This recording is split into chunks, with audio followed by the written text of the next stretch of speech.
तो मंत्रों का जप करने बैठते हैं, मन भटक जाता है। साधना करने बैठते हैं, मन भटक जाता है।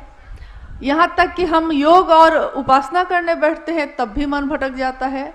लेकिन एक बात आपने गौर की होगी, अगर हम किसी से बात करते हों, अगर हम किसी से बातचीत करते हैं किसी भी विषय पे, तो उतनी देर तक हमारा मन उसी विषय पे लगा रहता है। चाहे वो व्यापार हो, चाहे वो पैसा हो, चाहे वो खेती हो, चाहे वो घर की कोई समस्या हो।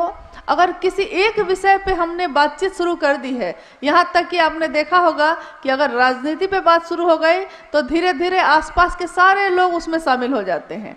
अगर क्रिकेट का मौसम है, क्रिकेट की बात हो रही है, सारे लोग उसमें शामिल हो जाते हैं। यानी अगर कोई एक व्यक्ति सही नियत से किसी एक विषय की बात करना शुरू करता है और अगर उस बात में ताकत है, तो वो आसपास के सारे लोगों को खींच लेता है। इसी तरह जब हम शिव की बात भी करना शुरू करते हैं, तो एक तो खुद हमारा मन उस शिव की दिशा में फोकस होने लगता है, केंद्रित होने लगता है, और जिससे हम बात कर रहे हैं सामने वाला, वो भी धीरे धीरे शिव के तरफ उसका मन होने लगता है। यहाँ तक कि मैं और वो जो बात कर रहे हैं, तो आसपास के लोग भी धीरे धीरे रुक के सुनने लगते हैं कि क्या बात हो रही है, क्या बात आखिर कर रहे हैं ये लोग, ये क्या है 3 सूत्र, ये क्या है शिव को गुरु मानने की पद्धति। क्योंकि शिव के जगत गुरु स्वरूप की बात कोई नई बात तो नहीं है। ये हजारों, जब से ये दुनिया है, जब से उस शिव ने इच्छा की और सृष्टि सृष्टि हुई, तब से ये दुनिया कायम है और तब से शिव के सारे रूप भी कायम हैं।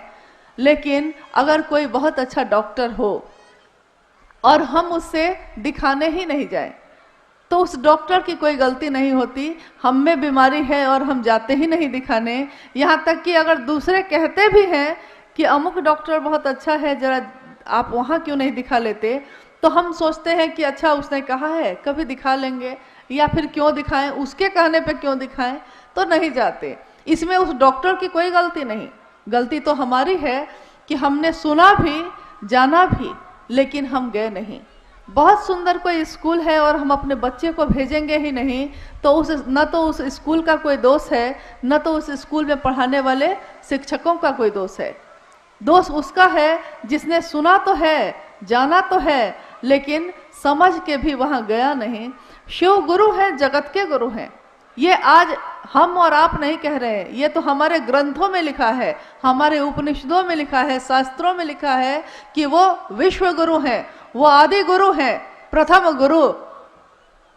और उनसे सुंदर, उनसे बड़ा न तो कोई है, जिसकी पूजा देव भी करते हैं, जिसकी पूजा जीव जंतु भी करते हैं, यहाँ तक कि पशु भी जिसकी पूजा करते हैं। क्योंकि महादेव पशुपति नाथ भी कहलाए, वो महादेव हमारे आपके जैसे सामान्य लोगों का गुरु हो सकता है।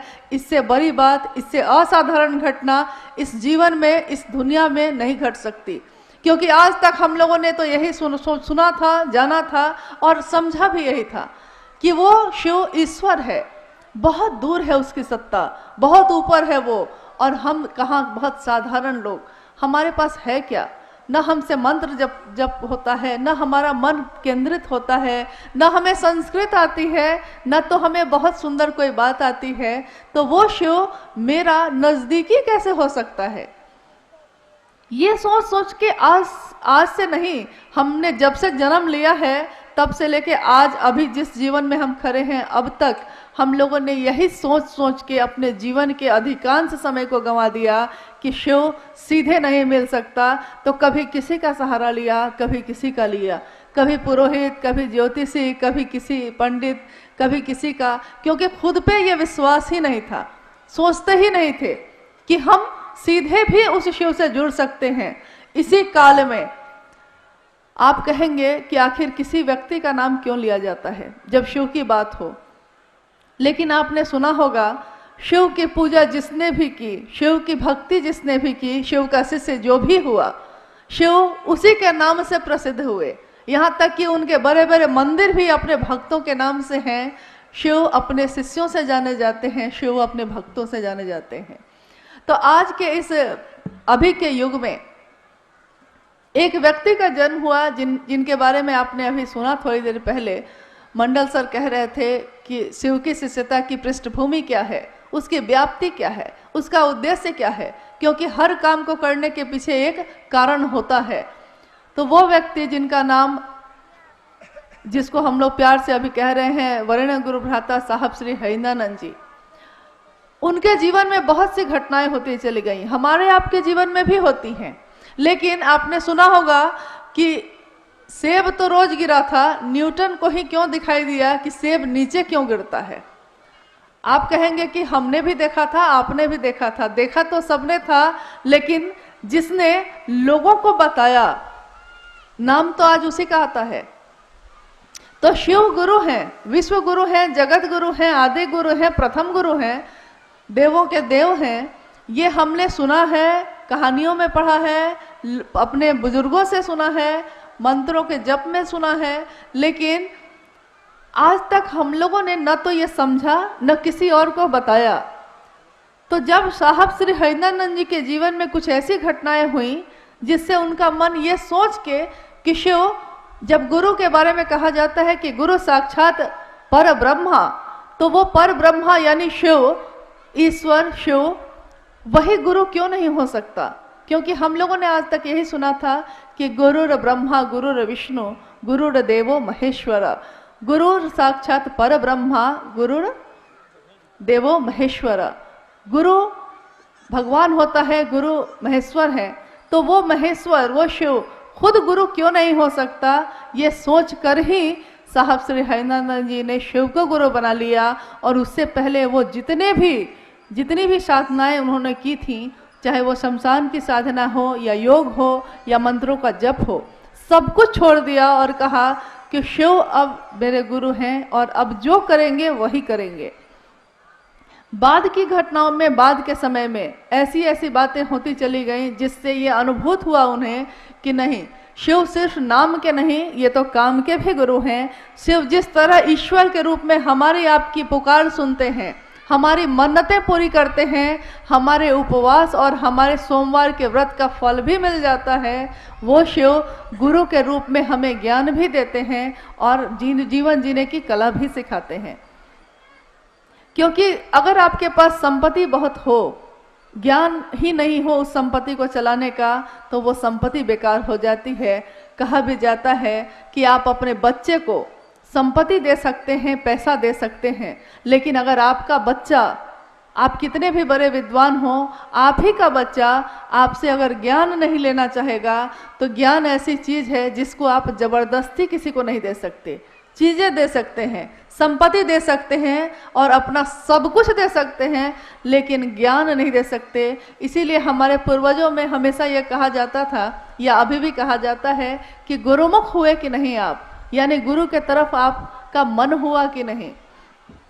और अगर हमारे पास सबसे सुंदर विकल्प हो, आप सुन रहे थे अभी भजन में, बोलो सत्यम शिवम, बोलो तुम सुंदरम, यानी अगर सत्य शिव है, अगर सुंदर शिव है और वो शिव सबसे अच्छा है, हमको आपको प्राप्त हो सकता है, तो क्यों नहीं हमारे आपके जैसे साधारण लोग हैं, लेकिन हम उस शिव की राह में चलें। क्यों हम भटकते हैं कहीं और? क्योंकि कोई अगर शरीर में गुरु है तो हो सकता है आज वो है, कल नहीं रहेगा, लेकिन शिव के बारे में हम लोगों ने कभी नहीं सुना कि शिव ने कभी जन्म लिया हो और शिव की कभी मौत हो गई हो। ऐसा नहीं सुना हम लोगों ने, और ऐसा होने वाला है भी नहीं। तो क्यों नहीं उसी शिव को अपना गुरु बनाए? हमने अपने जीवन में सब कुछ सुंदर होना चाहा, सब कुछ अच्छा प्राप्त करना चाहा, लेकिन हो नहीं सका। हमेशा चाहा कि सबसे अच्छा हो, सबसे ज़्यादा संपत्ति वाले होते, सबसे सुंदर होते, हमेशा अच्छा होता मेरा। लेकिन सोचते कुछ हैं, आज अभी बहुत सुंदर कुछ हो रहा है, अगले पल पता चलता है कि तबीयत बिगड़ गई है और हॉस्पिटल में आप नजर आ रहे हैं। अगले ही पल मेरा शरीर है, मेरा दिल है, मेरा दिमाग है, अगले पल में क्या सोचने वाला है, अगले पल में धड़केगा या नहीं धड़केगा, यहाँ तक कि मेरे रगों में बहने वाला खून का भी प्रेशर बढ़ेगा कि घटेगा, इस पे भी हमारा नियंत्रण नहीं। हमारे शरीर पे तो हमारा नियंत्रण ही नहीं, हमारी सांसों पे तो हमारा नियंत्रण ही नहीं, तो हम आखिर किस अहंकार में जिए जा रहे हैं? जब सब कुछ उस शिव की दया से प्राप्त है तो क्यों नहीं उस शिव का नाम ले। हमने अपने जीवन में सबका नाम लिया है, हमने अपने जीवन में सबके लिए किया है, यहाँ तक कि अपने जीवन के हर संबंध के लिए समय निकाला है, चाहे वो मेरा बच्चा हो, चाहे वो मेरे पति हो, चाहे वो मेरे माँ बाप हो, चाहे वो मेरे दोस्त हो या संबंधी या पड़ोसी हो। यहाँ तक कि अनजान लोग भी अगर मुसीबत में पड़े होते हैं तो हम उनके लिए भी समय निकाल लेते हैं। लेकिन दुर्भाग्य कैसा है कि शिव की जगत में ही हम शिव के नाम का प्रचार करने की मुहिम में जुटे हैं। इससे बड़ा दुर्भाग्य हमारे आपके लिए नहीं हो सकता कि शिव गुरु हैं, ज्ञान देते हैं, ये बताना पड़ता है, ये समझाना पड़ता है। लेकिन चलिए, ये भी सौभाग्य हमारा है कि हमें ये सौभाग्य इस जीवन में मिला कि हम उस शिव के लिए कुछ तो कर सकेंगे। जिसने सब कुछ दिया है उसके लिए हम अगर थोड़ा भी कर सकें, अगर मेरे इस बोलने से, मेरे इस जीवन में कुछ भी ऐसा करने से कुछ लोग अगर शिव की दिशा में चलने लगते हैं तो इससे बड़ा सौभाग्य एक शिव के शिष्य के लिए कुछ भी नहीं हो सकता। शिव का शिष्य अपने गुरु के लिए कुछ नहीं दे सकता, क्योंकि वो शिव शरीर में दिखाई नहीं देता।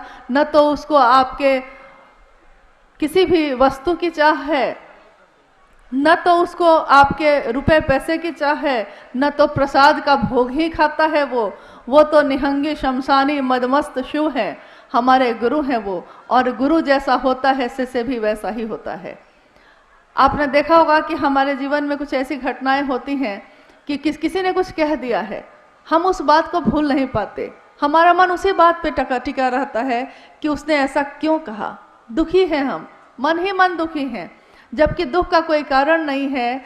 जिसके लिए सोचना था उसके लिए नहीं सोचा, जिसके लिए नहीं सोचना था उसी पे सोचे चले जा रहे हैं। तो जब भी आपका मन बेचैन हो, जब भी आपका मन अशांत हो, यह 3 सूत्र आपके बड़े काम आएंगे। और ये हम नहीं कहते, हम लोग ये कहने नहीं आए हैं कि नहीं नहीं आप करिए ही, ये तो एक जांच का विषय है। आप परीक्षा कर सकते हैं, आप करके देख सकते हैं। अगर आपको लगे कि नहीं इसका कोई परिणाम नहीं है तो आप स्वतंत्र हैं नहीं करने को। लेकिन अगर आपको लगता है कि शिव का नाम लेने का परिणाम है तो उस शिव को भूलिएगा मत। इस शिव के कार्य में हमारी आपकी सहभागिता यही रहेगी कि हमने क्या किया है। पूरी दुनिया ने सब कुछ किया शिव के लिए, लेकिन मैंने क्या किया, ये मुझको थोड़ा विचार करना होगा, थोड़ा रुकना होगा। हर व्यक्ति शिव का नाम ले रहा है, शिव से प्राप्त कर रहा है, लेकिन उस शिव के प्रति कृतज्ञता ही नहीं है, कोई एहसान ही याद नहीं है, तो हम कैसे शिव की संतान, या हम कैसे शिव के शिष्य, या कैसे हम भक्त। यानी आइए आज हम लोग थोड़ी देर में उन साहब श्री हरिनंदन जी की बात सुनेंगे जिन्होंने अपने जीवन में, वो ज्वाइंट सेक्रेटरी कैबिनेट बिहार सरकार से अवकाश प्राप्त एक प्रशासनिक पदाधिकारी रहे। उनके परिवार के में भी शिक्षा का ही माहौल रहा। उस माहौल में एक ऐसी संतान बन के वो निकले जिन्होंने अपने जीवन, लौकिक जीवन में तो अपना जो चरम था उसको देखा ही, पारलौकिक जीवन में भी लोगों का एक जो आवेश पैदा करना होता है, एक जो संदेश देना होता है। क्योंकि हमको भी कुछ मिलता है, लेकिन हम में से कितने लोग ऐसे हैं जो कुछ बढ़िया मिला हो तो चाहते हो कि दूसरे को भी थोड़ा बांट दें। इस जगत में, इस दुनिया में हर व्यक्ति इसी चाह में चलता है कि कौन मुझको जान ले, कौन कहाँ मेरी स्थापना हो जाए, मैं ही गुरु क्यों नहीं बन जाऊं, क्यों नहीं ये सारे लोग मेरे ही शिष्य बन जाएं। ऐसे जगत में शिव के शिष्य भी आए हैं जिन्होंने कहा है कि जब वो जगत गुरु शिव स्वयं गुरु है तो क्यों नहीं हमारे आपके जैसे लोग उनको गुरु मानते हैं। कहाँ कहाँ भटकते रहेंगे और कब तक भटकते रहेंगे। शिव के शरण में चलें, शिव के पास चलें, शिव से दया मांगें, शिव की चर्चा करें और उस शिव को उन्हीं के पंचाक्षरी मंत्र नमः शिवाय से प्रणाम करने का थोड़ा अभ्यास करें। थोड़ा मन में ये अभ्यास आ जाए कि मन जप ले उस शिव का नाम।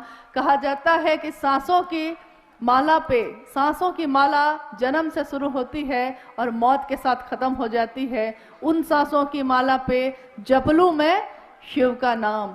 हे शिव, आप मेरे गुरु हैं, मैं आपका शिष्य हूँ, मुझे शिष्य पे दया कर दीजिए। ये कह आप अपने मन से कह के तो देखिए। देखिए उस शिव की दया तो चल ही रही है, हम ही लोग उनकी तरफ नहीं जाते, हमारा ही मन नहीं जाता।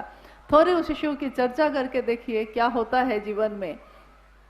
थोड़ा उस शिव को नमः शिवाय मंत्र से प्रणाम करके देखिए। इसके लिए भी आपको न तो कहीं जाने की जरूरत है, न तो किसी भी चीज की जरूरत है।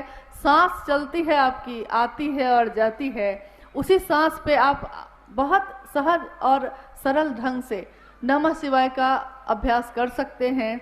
जब सांस अंदर जाती है मन में सोचिए नमः जाता है, जब सांस बाहर आती है सोचिए कि शिवाय जाता है। नमः शिवाय, नमः शिवाय, ये एक ऐसा वर्तुल कायम करता है जो हमारे मन में भी उस शिव की गूंज पैदा कर देता है। हम नहीं जानते कि उस शिव का तत्व क्या है, हम नहीं जानते वो शिव कैसे दिखते हैं, सचमुच में उनका आकार कैसा है, लेकिन हम लोगों ने तस्वीरों में भी देखा है कि जो शिव के शरण में रहता है, जो शिव के मन के पास अपना मन ले जाने की कोशिश करता है, उसके मन की तमाम संकीर्णताएं खत्म हो जाती हैं, स्वतः ही खत्म हो जाती हैं। साहब की लिखी हुई एक किताब है शिष्यानुभूति, छोटी सी किताब है। क्या आप लोगों के पास किसी के पास है वो किताब? आप लोगों में से किसी के पास शिष्यानुभूति है? कभी पढ़ा है आपने?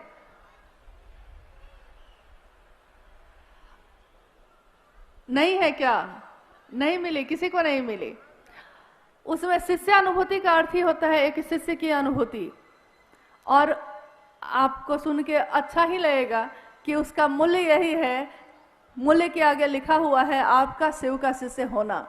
आप शिव के शिष्य हो जाएं, यही उस किताब का मूल्य है। एक शिष्य की अनुभूति के बदले में हम और इससे ज्यादा कुछ नहीं दे सकते। तो उसमें लिखा है साहब ने कि शिव भाव के शिखर की तलहटी में ही समस्त संकीर्णताएं तिरोहित हो जाती हैं। ये जो हमारी दुनिया बटी हुई है जाति, धर्म, संप्रदाय, लिंग, वर्ण और भेदों से, ये सारे भेद स्वतः ही खत्म हो जाते हैं जब हम शिव की बात करते हैं। आपने देखा होगा सावन के समय में हम लोग सोचते हैं कि शिव के लिए जल लेके चले, सारे लोग एक साथ चलते हैं नमः शिवाय बोल बम बोलते हुए, और एक साथ शिव के भजन, शिव के गीत गाते हुए चलते हैं। हम भूल जाते हैं कि हम किस जाति के हैं, हम भूल जाते हैं कि हम किस संप्रदाय, कहाँ के हैं, कैसे हैं, क्या रंग रूप है हमारा, अमीर है या गरीब है। थोड़े दिनों की यात्रा में अगर शिव की गूंज होती है, शिव का नाम लेते हैं, तो हमारे मन की ये सारी संकीर्णताएं खत्म हो जाती हैं। सोचिए अगर पूरे जीवन में ये गूंज हो जाए, पूरे जीवन के पल प्रतिपल और हर सांसों में उस शिव को नमन हो जाए, तो क्या नहीं हो सकता। एक शिव के शिष्य के लिए कुछ भी असंभव नहीं है। मानव ही ऐसा है जो जीव से शिव हो सकता है, जिसमें एक संभावना है। ठीक वैसे ही जैसे एक बीए में एक संभावना होती है पेड़ बन जाने की, संभावना है वो, लेकिन अगर आप उसको रोपिएगा नहीं, उसको धरती में गाड़िएगा नहीं, उसकी सेवा नहीं करिएगा, तो उसमें से, उस बीए में से, उस बीज में से पौधा नहीं निकल सकता, फूल पल्लवित और पुष्पित नहीं हो सकता। शिव का प्रेम भी हम में, आप में जन्मजात ही पैदा होने के साथ ही है, लेकिन हम लोग उस शिव के प्रेम को भूल गए हैं। आइए इस शिव गुरु महोत्सव के माध्यम से, शिव की बात के माध्यम से हम अपने मन में बड़े उस बीए को थोड़ा सिंचित करें, थोड़ा सींचे, अपने मन के भाव से, अपने विचारों से, अपनी बोली से, अपने प्रणाम से, ताकि हमारे मन में भी शिव की शिष्यता पल्लवित हो, पुष्पित हो, और हमारा आपका जीवन भी शिवमय हो।